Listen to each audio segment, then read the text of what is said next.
আপনাদেরকে আমি শুরুতে একজনের একটা ফেসবুক পোস্ট পড়ে শোনাই, একটু গভীর মনোযোগ দিয়ে বোঝার চেষ্টা করবেন। তিনি লিখছেন, তাতে কি আর এসে গেল, বাংলাদেশে প্রথম আলো, ডেইলি স্টার, ছায়ানট শিল্পকলা বন্ধ শুনে অবাক হতে গিয়ে আবিষ্কার করলাম প্রাচ্যের অক্সফোর্ড দাবি করা ঢাকা বিশ্ববিদ্যালয় নাকি গত মাসখানেক ধরে বন্ধ। কারণ খুঁজতে গিয়ে জানলাম ভূমিকম্প। বাংলাদেশের প্রেক্ষাপটে রহস্যজনক কোনো কারণে ঢাকা বিশ্ববিদ্যালয় বন্ধ হয়ে যাওয়া তেমন কোনো ব্যাপার নিশ্চয়ই নয়। কোথাও এ নিয়ে কোনো কথাবার্তাও শুনলাম না।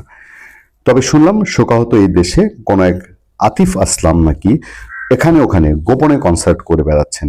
কেউ একটা কনসার্টের খবর দিতে পারেন? একটা কনসার্ট দেখতে ইচ্ছে করছে। এই খবরটা অনেকে নিশ্চয়ই শুনেছেন যে পত্রপত্রিকায় এসছে আতিক আসলাম নিরাপত্তাজনিত কারণে তার আগের কনসার্ট একটা বাতিল করা হচ্ছে, কিন্তু তিনি গাপটি মেরে চুপটি মেরে চলে আসছেন। পাকিস্তানের এই শিল্পী, এবং তিনি বিভিন্ন ঘরোয়া ব্যক্তিগত প্রোগ্রামে তিনি গানও গাইছেন। যাক, মূল প্রসঙ্গটা হলো ঢাকা বিশ্ববিদ্যালয়। যদিও জানা যাচ্ছে যে আগামী 28 তারিখ ঢাকা বিশ্ববিদ্যালয় খোলার কথা। এখন ঢাকা বিশ্ববিদ্যালয়ের সিনেট, সিন্ডিকেট বা ঢাকা বিশ্ববিদ্যালয় কর্তৃপক্ষ তারা কি নিশ্চিত হয়ে গেছে যে 28 তারিখের পরে বাংলাদেশে আর ভূমিকম্প হবে না, নাকি তা 28 তারিখের মধ্যে বাংলাদেশে একটা ভূমিকম্প ঘটায় ফেলবে? সে ভূমিকম্প কি ভূমিকম্প? বাংলাদেশের সর্বোচ্চ বিদ্যাপীঠ, আচ্ছা, স্কুল, কলেজ, অফিস, আদালত, সরকারি কাজকর্ম সব হাত গুটিয়ে আমরা কি এই 1 মাস মাঠের মধ্যে গিয়ে বসে আছি, নাকি সবাই সবকিছু থমকে গিয়ে বা আমাদের সমস্ত টাকা ঢাকা বিশ্ববিদ্যালয়ের হলগুলো, কোনো একটা হল কি ভেঙে পুনর্নির্মাণ করা হয়েছে? যেদিন বন্ধ করা হলো সেদিন এই কথাও বলা হয়েছে যে কোনো কোনো হলে ঝুঁকি তৈরি হয়েছে সবশেষ নরসিংদীর ভূমিকম্পের ফলে, সেগুলো মেরামতের চেষ্টা করা হচ্ছে। আদতে কি তাই? 28 তারিখ কোন ডেডলাইনে ঢাকা বিশ্ববিদ্যালয় খুলছে? বিএনপি ভারপ্রাপ্ত চেয়ারম্যান তারেক রহমান আসছেন 25 ডিসেম্বর। 25 ডিসেম্বরটাকে পার করা দরকার ছিল।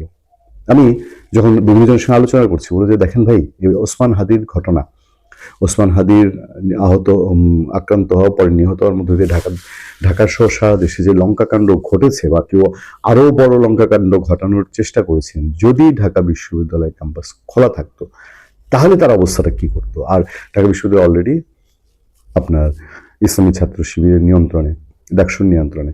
তারা এমন কিছু কর্মসূচি দিয়েছে, আমরা আপনাদেরকে জানাবো। সেই কর্মসূচি হচ্ছে ঢাকা বিশ্ববিদ্যালয় বঙ্গবন্ধু শেখ মুজিব হলের নাম পরিবর্তন করতে হবে, পরিবর্তন করে সেটাকে রাখতে হবে ওসমান হাদি মিলনায়তন।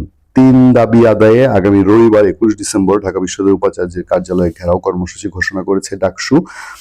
আজ শনিবার 20 ডিসেম্বর গণমাধ্যমে পাঠানো এক বিজ্ঞপ্তিতে এ তথ্য জানায় ডাকসু।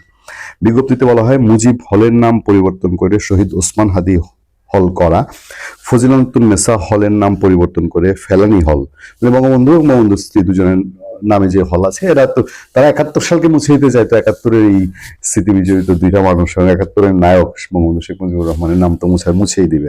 এখন ওসমান হাদি ইমোশন চলছে, তাকে দিয়ে এটা মুছতে যাওয়া আরো সহজ। আচ্ছা, এই দুইটা দাবি এবং জুলাই গণহত্যার সমর্থন দেয়া শিক্ষক, কর্মকর্তা ও কর্মচারীদের ব্যাপারে প্রশাসনিক ব্যবস্থা নেওয়ার দাবিতে ভিসি অফিস ঘেরাও করা হবে।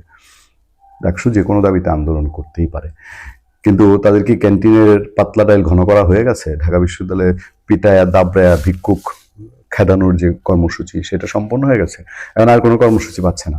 এটা এখন হাওয়ার সাথে খুব জুৎসই হয়, তাই না? আগামী রবিবার দুপুর 2:30টায় ভিসি অফিসের সামনে কর্মসূচি পালন হবে। ভালো না? আসলে শিবির খুব স্মার্ট পলিটিক্স করে, তো তারা বুঝে, ঝোপ বুঝে কিভাবে কোপ মারতে হবে। ফলে ঢাকা বিশ্ববিদ্যালয় বন্ধ থাকা, বন্ধের নতুন কোন ভূমিকম্পের অপেক্ষায় ঢাকা বিশ্ববিদ্যালয়? পেছনে এগুলোর কোনো যোগসূত্র আছে কি? ভালো থাকবেন, সুস্থ থাকবেন। পেশা তুমি আতিক রহমান।